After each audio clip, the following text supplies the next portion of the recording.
Thomas and friends, making tracks to great destinations.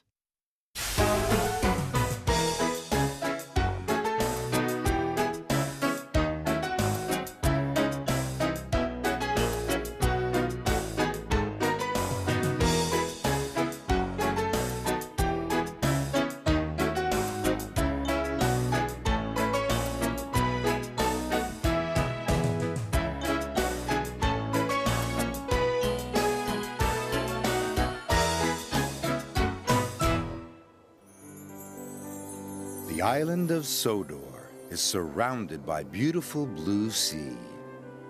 It has fields of green and sandy yellow beaches. There are rivers, streams, and lots of trees where the birds sing.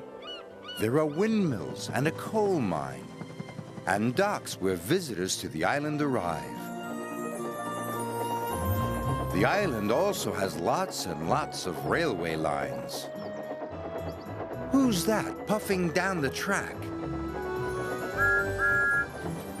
It's Thomas! Hello, Thomas! Hello, everybody! Welcome to the island of Sodor.